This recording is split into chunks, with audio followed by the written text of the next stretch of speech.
de ce qu'on a noté par rapport à la publication du rapport, vous avez eu aussi des réactions de hautes personnalités au plan politique, des gens qui s'y connaissent au plan économique et autres, mais qui considèrent que le rapport est truqué.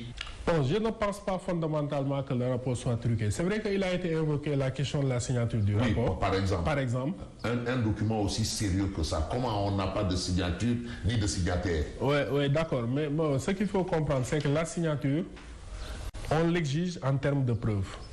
Quand on demande à une personne de signer, c'est pour pouvoir prouver l'authenticité du document. Mais une autre façon de prouver aussi, c'est la méthode indirecte. C'est que quand vous lancez un document aussi important et que vous voyez que la Cour des comptes n'a pas démenti que ce rapport-là ne venait pas d'eux, donc vous pouvez en déduire naturellement que c'est un rapport ou un document qui vient de la Cour des comptes. On est d'accord sur ça au moins. Ah, en tout cas, c'est vous qui parlez. Mais manque de signature, manque de signataire, un document qui a vu d'œil. Je suis d'accord. C'est pourquoi un peu dénaturé de. Je suis d'accord. C'est pourquoi je vous dis que la signature, on en a besoin en termes de preuves. Quand on demande aux gens de signer, c'est pour prouver l'authenticité des documents. C'est ça, la preuve. C'est une question de preuve.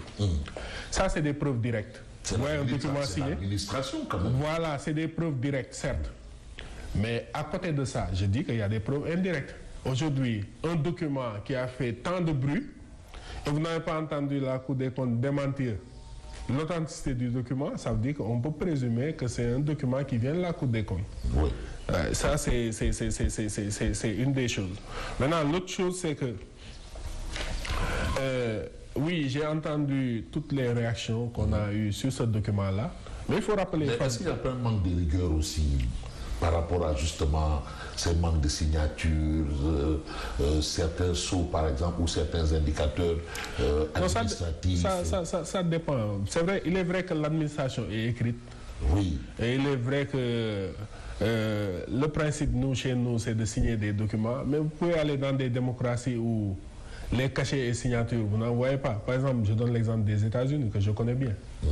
Vous ne voyez pas souvent dans les documents officiels au niveau des États-Unis des cachets ou des signatures. Donc, c'est pas aussi alarmant que ça. Mais oui, mais ça peut peut-être cacher un petit malaise entre décisionnaires, justement.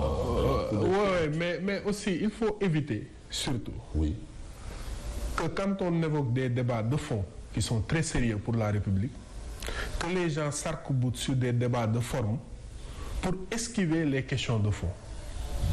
Et généralement, je vois que c'est un peu à cet exercice que se livrent ou se prêtent certains. De l'opposition ou du pouvoir? De l'opposition actuelle, évidemment. Oui. C'est-à-dire aujourd'hui, les questions qui sont débattues dans le rapport, c'est des questions assez sérieuses, qui impactent même l'avenir de nos enfants, notre propre avenir. On ne peut pas être sur ces débats-là aussi importants et que les gens se mettent à parler de « ils ont signé ». Mais d'où l'intérêt d'être très rigoureux par rapport à la production des documents de ce type ou de ce genre. Non, je suis entièrement en face, Fabrice. Je suis pas en train je suis pas en train de minimiser. Je ne suis pas en train de minimiser la question des signatures, mais je suis en train de dire que ça ne doit pas éluder le débat de fond. Le débat de fond, c'est qu'aujourd'hui, on a un rapport de la Cour des comptes. C'est vrai, un rapport qui n'est pas exhaustif, ça il faut le rappeler. Parce que la Cour rappelle dès le départ que le champ de la commande publique n'est pas intégré dans ce rapport. Donc ça veut dire quoi? Ça veut dire que les marchés publics, les partenariats publics-privés n'ont pas été pris en compte par ce rapport. Deuxièmement, le périmètre et l'étendue de ce rapport, c'est l'administration centrale. Ça veut dire que les collectivités territoriales, les sociétés publiques, quand je parle de sociétés publiques, je fais allusion aux sociétés à participation publique majoritaire et aux sociétés nationales, les organismes publics, et quand je parle d'organismes publics, je fais allusion aux agences et aux établissements publics. Tout ce périmètre-là n'est pas pris en compte par le rapport, excepté les transferts que reçoivent ces entités-là et les risques induits sur les finances de l'État par rapport à ça. C'est ce que nous dit la Cour. Pourquoi la Cour ne le prend pas en compte?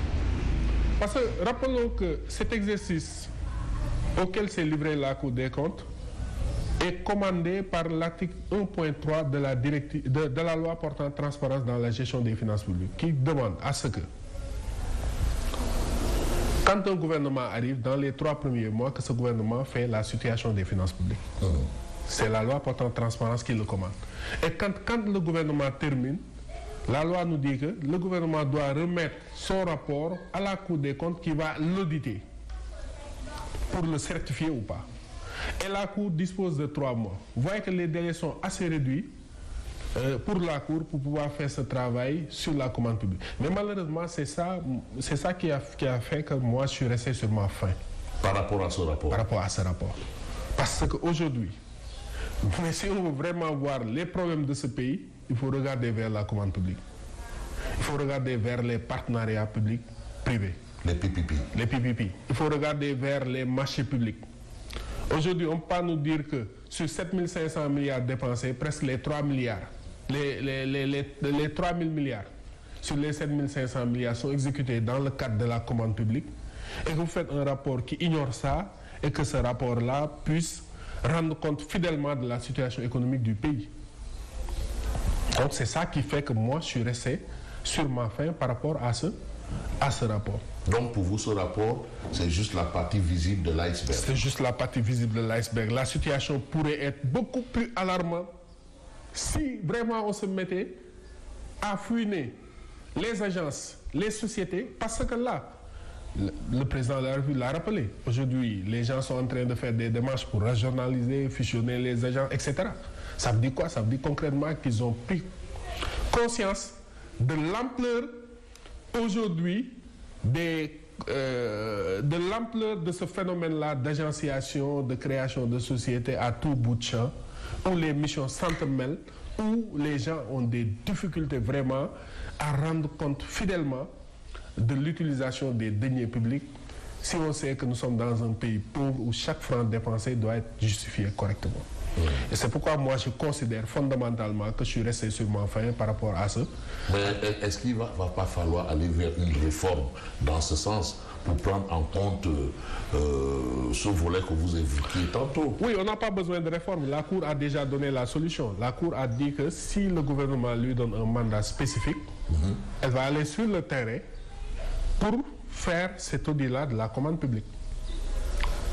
En parlant de la commande publique. Peut-être pour les agences, il y aura aussi des missions spécifiques qui vont faire une évaluation de ces agences, de leur pertinence, de la nécessité de les maintenir ou de ne pas les maintenir. Mais moi, je suis resté sur ma faim par rapport à ce rapport, surtout par rapport à ces questions. Et l'autre chose, c'est que, Fabrice, si vous regardez bien le rapport, on parle de la dette, du déficit. Mais on doit interroger également les critères de convergence de l'UEMOA. C'est vrai, nous sommes dans un pays où on nous dit qu'on a 5 critères à respecter par rapport à l'UEMOA. D'abord, un déficit qui doit être supérieur ou égal à moins 3%. Oui. Ensuite, on nous dit le taux d'inflation qui doit être inférieur ou égal à 3%. Le ratio de la masse salariale qui ne doit pas dépasser 70% du PIB. Ensuite, autant pour moi, le ratio de la masse salariale qui ne doit pas dépasser 35%. 35%. Le ratio de la dette, 70% du PIB. Et on nous dit le taux de pression fiscale qui doit être de 20% au moins. Mais on doit interroger les critères de l'UEMOA par rapport à ça. Mais qu'est-ce que les critères de l'UEMOA font ici? Oui. Le déficit, on en parle. On dit que le déficit est élevé, par exemple. Dépasse 3%. Mais est-ce que le déficit de 3% est pertinent pour nos pays? Je vous repose la question. C'est pas pertinent. C'est pas dramatique du tout aussi. Je ne dirais pas que c'est pas dramatique, mais c'est pas pertinent d'avoir un déficit aujourd'hui, à mon sens, qui est... Parce que déjà, d'où nous viennent cette règle du déficit? En 81, François Mitterrand, qui va avoir une dette de 100 milliards, contacte 3 fonctionnaires du ministre des Finances français pour leur dire que pour avoir une dette de 100 milliards, dans une économie européenne où la croissance économique est projetée à 5% du PIB, et conformément au traité de Maastricht, qui impose à ce que 60%, la dette ne puisse pas dépasser 60% du PIB, il faut me trouver quel est le niveau de déficit pertinent qui pourrait me permettre de projeter ma dette à 60%. Un fonctionnaire du ministre des Finances raconte, Guy Abel, nous avons fait les calculs et les simulations, on tombe sur 3%. Eux, ils imposent ce déficit au niveau de l'Europe. Quand l'Allemagne, en 92, quand ils ont créé le traité de Maastricht, l'Allemagne a demandé à ce qu'on trouve un niveau de déficit. Et ça a été copié comme ça. Ça a été copié comme ça. Copié-collé. Et même en France, depuis 2000, ils ont du mal à respecter ce critère sur le déficit de 3%. Ils ont du mal d'année en année. En Allemagne, en Europe, tout le monde, les États se posent la question de la pertinence du déficit de 3%. Encore que nous n'avons pas le même ratio de dette projetée. Parce qu'eux, ils sont à 60%. Dans leurs économies, nous sommes à 70%.